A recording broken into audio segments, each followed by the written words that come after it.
Assalamualaikum warahmatullahi wabarakatuh. Baiklah, kita lanjut pertemuan kita ini pertemuan ke-6 bab 5 ya. Jadi kita akan membahas masalah kelembagaan dalam ekonomi pertanian.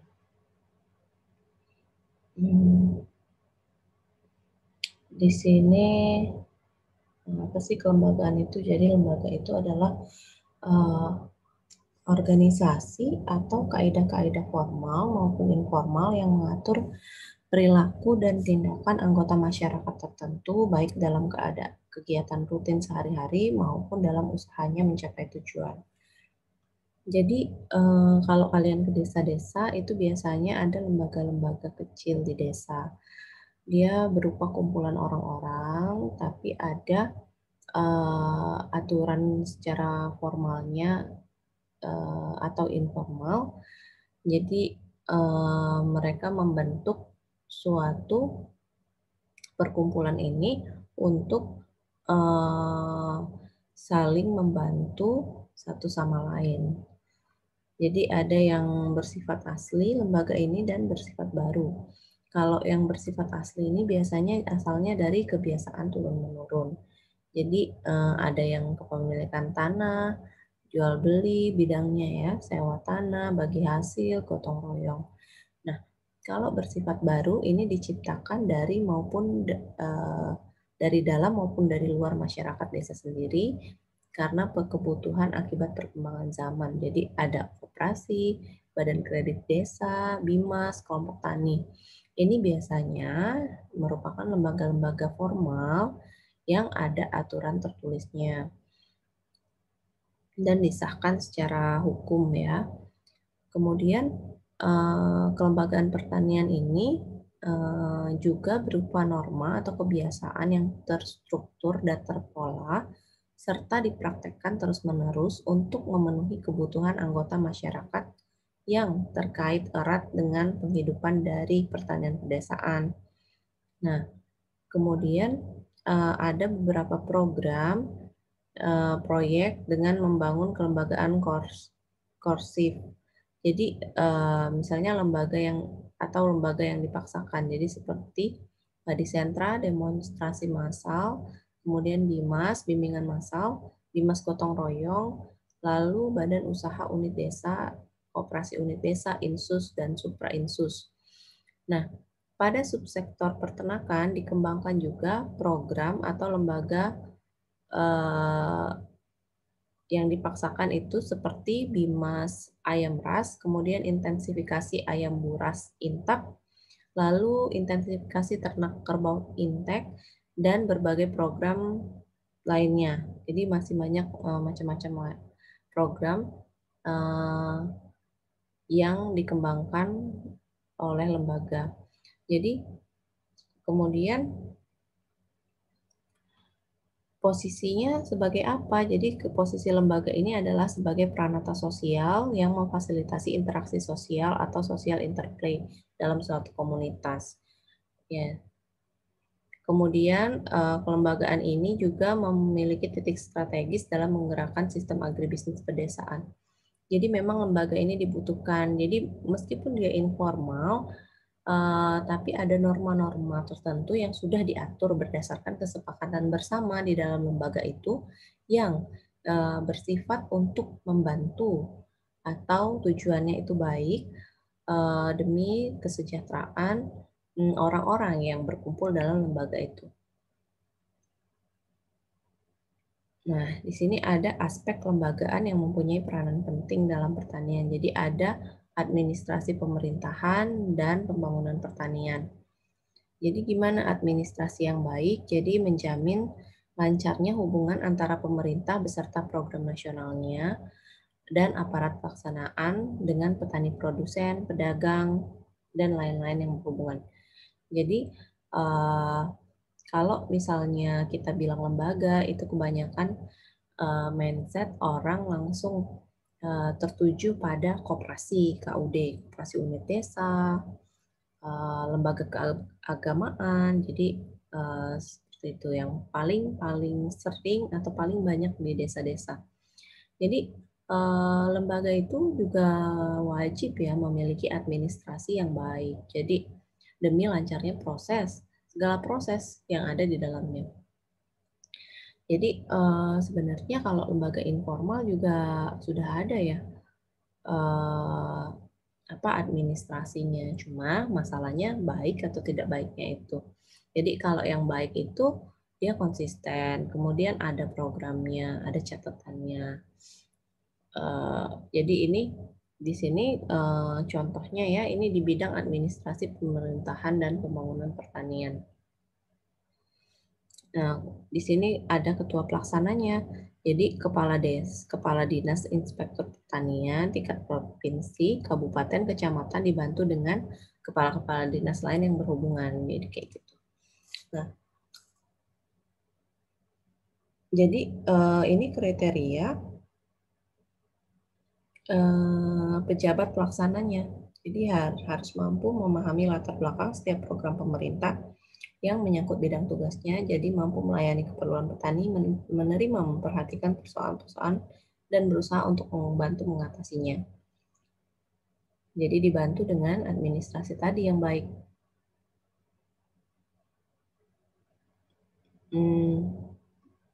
Ini ada beberapa permasalahan administrasi di bidang pembangunan pertanian. Jadi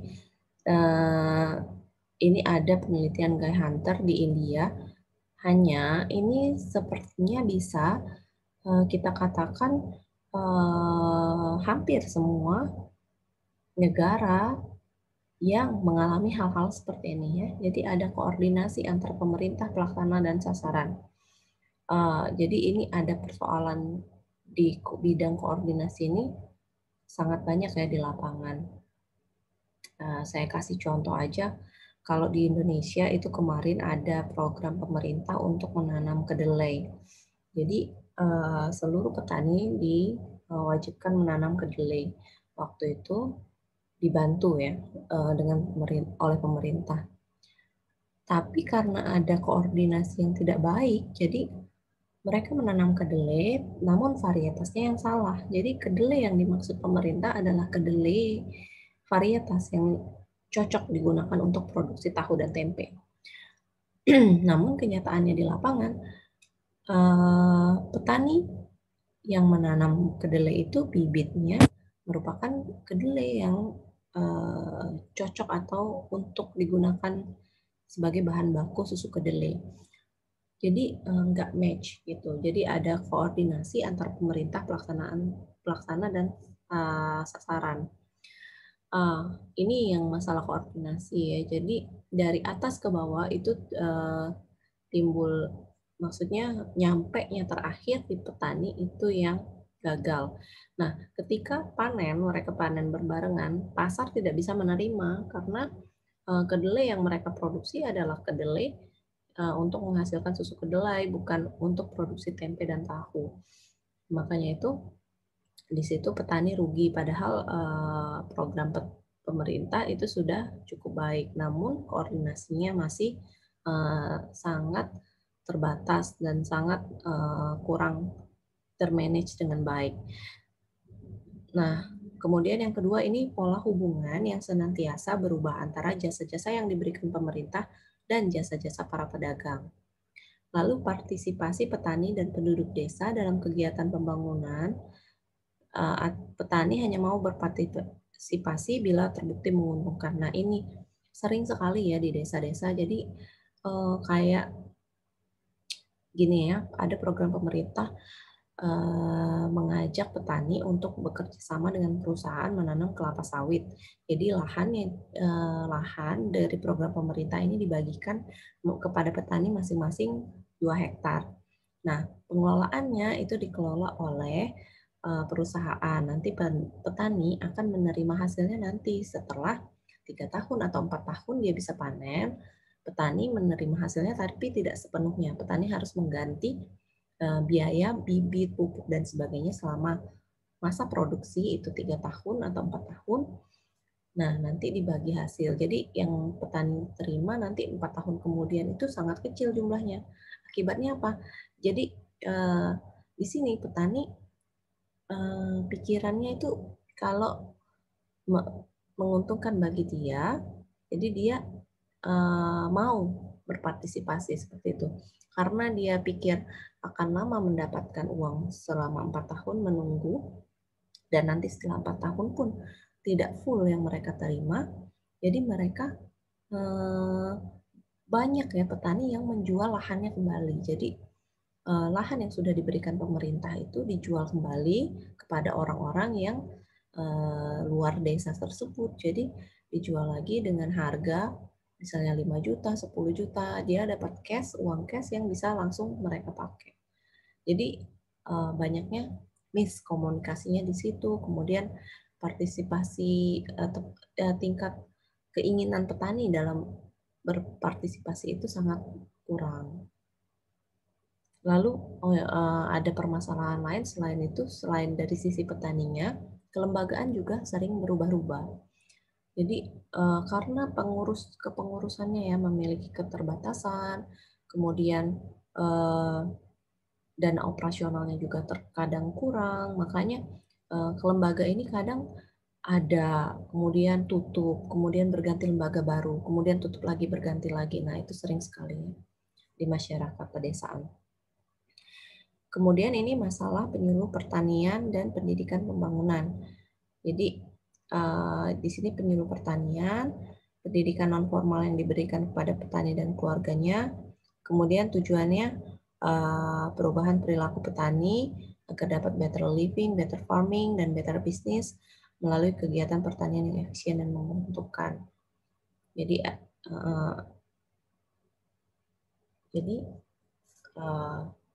ada penyuluh ya. Jadi penyuluh ini juga merupakan salah satu contoh lembaga yang ada di pedesaan. Nah, pelaksanaan penyuluh ini fungsinya untuk menjembatani lembaga penelitian dengan petani. Jadi banyak ya penyuluh itu. Jadi banyak sekali alumni-alumni dari Fakultas Pertanian itu yang bekerja nantinya sebagai penyuluh. Penyuluh ini ya tugasnya apa? Tugasnya dia karena alumni Fakultas Pertanian, dia atau biasanya dari SMK Pertanian, dia memiliki pola pikir yang baik, bagaimana caranya manajemen, kemudian dasar-dasar pengetahuan tentang pertanian juga sudah diberikan. Nah, jadi penyuluh ini nanti tugasnya menyampaikan apa-apa program dari pemerintah tersebut ke petani. Jadi banyak lembaga-lembaga atau penelitian seperti dari pihak ketiga, baik itu universitas atau lembaga-lembaga NGO yang ingin mengadakan penelitian, itu berkomunikasinya melalui si penyuluh ini. Jadi penyuluh ini diberikan materi atau diberikan informasi dari baik itu perusahaan atau lembaga, lalu informasi ini dibawa sang penyuluh itu ke petani, karena penyampaian dari lembaga ke petani itu kadang-kadang ada bahasa-bahasa atau yang istilah-istilah atau cara-cara yang sulit diterima oleh petani. Makanya itu penyuluh diharapkan bisa melakukan pendekatan untuk menjelaskan secara detail dan rinci kepada petani. Jadi fungsinya sering disebut dengan two-way traffic. Ini ukuran keberhasilan kegiatan penyuluhan ya. Jadi berhasil atau tidaknya penyuluh. Jadi kadang-kadang ada penyuluhan yang sebenarnya penyuluh sudah memberikan, tapi ternyata petani tidak merespon atau tidak bisa menerima atau tidak mengerti sama sekali. Nah, jadi ada ukuran keberhasilannya. Ini yang pertama, pengetahuan petani mengenai sesuatu yang berguna bertambah. Jadi dari yang tidak tahu menjadi tahu. Kemudian petani menerima anjuran PPL. Jadi ada yang petani tidak mau menerima karena dia sudah dapat ilmu turun-menurun. Jadi dia biasanya sulit menerima informasi baru. Lalu petani bersedia bekerja sama dengan PPL. petani bersedia memberi balas jasa pada PPL, kemudian penyuluh dapat mengubah sikap negatif petani, lalu pengetahuan praktis penyuluh bertambah, penyuluh dapat memberikan sesuatu yang berguna di luar tujuan proyek, lalu ada perkembangan keinginan antara dua belah pihak untuk tetap menjalin hubungan. Ini kondisi penyuluhan di Indonesia.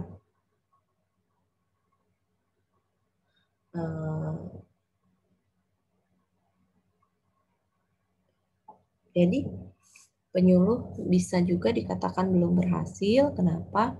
Karena jumlah penyuluh jauh lebih sedikit dibandingkan petani. Kemudian sarana dan prasarana penyuluhan kurang memadai, fasilitas untuk penyuluh masih rendah, kemudian latar pendidikan masih rendah juga. Jadi ini ya yang sangat menyedihkan sebenarnya. Kalau kita ke desa-desa, kadang-kadang terharu, sedih, kayak gitu. Lihat penyuluh-penyuluh ini, karena mereka biasanya berdedikasi tinggi, niatnya baik untuk membantu petani, namun pendapatan mereka masih rendah, kemudian akses mereka sulit, lalu mereka kadang-kadang tinggal di pedesaan atau tinggal jauh dari pedesaan, jadi harus menempuh perjalanan yang cukup jauh, cukup rumit menuju ke tempat-tempat petani melakukan pelatihan. Sebenarnya seharusnya gaji penyuluh ini sangat besar karena resiko, terus cara mereka sampai ke lokasi itu sangat sulit sekali. Nah, namun terkadang gajinya sangat rendah sekali. Jadi itu yang masih sebenarnya penyebab ketidakberhasilan penyuluhan. Kemudian ini masalah pendidikan dan pembangunan desa. Jadi pembangunan desa ini biasanya membutuhkan ya tenaga-tenaga terdidik dan terlatih. Jadi kalau di Indonesia tingkat pendidikan rata-rata penduduk Indonesia masih rendah ya. Karena apa? Karena mengukurnya gini, 80% dari penduduk Indonesia ini bekerja di bidang pertanian. Jadi banyak sekali sebenarnya petani yang tinggal di desa-desa itu pendidikannya masih rendah. Jadi kalau dibandingkan orang yang tinggal di perkotaan, lebih banyak orang yang tinggal di daerah pedesaan. Nah, itu di daerah pedesaan itu pendidikannya masih sangat terbatas karena populasinya juga lebih banyak di sana. Kegiatan selanjutnya adalah kegiatan gotong royong dan pembangunan pertanian. Nah, di sini gotong royong adalah kegiatan bersama untuk mencapai tujuan bersama. Jadi misalnya memperbaiki jalan, membuat jembatan, ini masih banyak ya. Di desa-desa atau di perkotaan yang masih di daerah-daerah perkampungan ya kalau kita bilang, bukan di daerah perumahan-perumahan. Kemudian banyak dilakukan di masyarakat pedesaan, kemudian mempercepat proses pembangunan pertanian. Jadi ini syarat atau alasan yang dapat dilakukan untuk gotong royong, yaitu pertama pekerjaan proyek yang bersangkutan harus menyangkut seluruh atau sebagian besar masyarakat. Kemudian proyek yang bersangkutan adalah proyek desa setempat, tidak dibiayai oleh pemerintah. Lalu proyek yang bersangkutan biasanya sangat penting dan dapat diselesaikan menyangkut hidup orang banyak ya. Contoh ini adalah jalan tembus antar desa, tempat-tempat ibadah sekolah, dan untuk anak-anak setempat. Ini kegiatan gotong royong yang dapat ditingkatkan oleh pemerintah. Jadi menurut Moser itu ada beberapa kegiatan yang bisa dilakukan pemerintah. Jadi membantu dalam bidang organisasi. Jadi di sini karena warga desa umumnya belum memahami fungsi dan cara berhubungan dengan pihak luar, serta bagaimana menggabungkan potensi yang sudah ada di desa dengan potensi di luar desa. Kemudian menyediakan bahan-bahan dan alat-alat khusus. Jadi memperluas media dan sarana komunikasi seperti TV dan radio. Karena tadi jumlah penyuluh juga masih terbatas, lalu memberikan bantuan teknis dan manajemen, kemudian bantuan keuangan. Nah, di sini ada penelitian dari Dimyati itu 2007, jadi tentang permasalahan yang masih melekat pada sosok petani dan kelembagaan di Indonesia. Jadi masih minimnya wawasan dan pengetahuan petani terhadap masalah manajemen produksi maupun jaringan pemasaran, kemudian belum terlibatnya secara utuh petani dalam kegiatan agribisnis, aktivitas petani masih terfokus pada kegiatan produksi, lalu peran fungsi kelembagaan petani sebagai wadah organisasi petani belum berjalan secara optimal. Jadi untuk mengatasinya, petani harus melakukan upaya pengembangan, pemberdayaan, dan penguatan kelembagaan petani seperti kelompok tani, lembaga tenaga kerja, lembaga penyedia input, lembaga penyedia output, dan lain-lain. Ini pentingnya lembaga untuk petani. Jadi petani jika berusaha tani secara individu terus berada di pihak yang lemah karena petani secara individu akan mengelola usaha tani dengan luas garapan yang kecil dan terpencar serta kepemilikan modal yang masih rendah.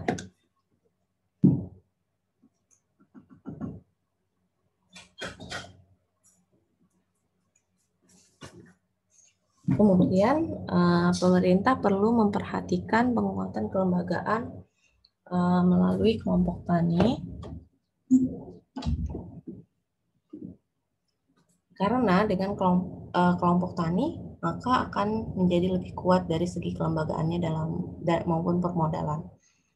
Ini terkait dengan sebenarnya banyak sekali bantuan-bantuan pemerintah itu tidak bisa diberikan langsung kepada perorangan. Jadi kalau di desa itu harus adanya lembaga. Jadi mereka harus ada kelompok tani. Jadi petaninya dikumpulkan dalam suatu kelompok. Kemudian pemerintah juga lebih mudah koordinasi kalau ada kelompok-kelompok seperti ini. Jadi untuk bantuan modal misalnya, terus pemberian penyuluhan itu biasanya mengontak kelompok tani. Jadi kalau mengontak personal-personal itu cenderung lebih susah dan biasanya pemerintah tidak mau melayani untuk petani secara personal. Jadi tanpa lembaga, pemerintah akan sulit berkoordinasi dengan petani. Nah, kelembagaan petani di desa umumnya tidak berjalan. Ini banyak sekali ya permasalahan ini kayak saya ceritakan tadi. Jadi lembaga itu kadang ada, terus ada masalah dia tutup, terus buka lagi baru. Gitu permasalahan-permasalahan ini penyebabnya itu biasanya kelompok tani pada umumnya dibentuk berdasarkan kepentingan teknis untuk memudahkan koordinasian apabila ada kegiatan atau program pemerintah sehingga bersifat orientasi program dan kurang menjamin kemandirian. Jadi kadang-kadang karena udah berkumpul, jadi mereka maunya kalau ada program pemerintah aja, kalau udah nggak ada lagi program pemerintahnya, lembaganya tutup begitu. Kebanyakan ya. Kemudian partisipasi dan kekompakan anggota kelompok dalam kegiatan kelompok masih relatif rendah.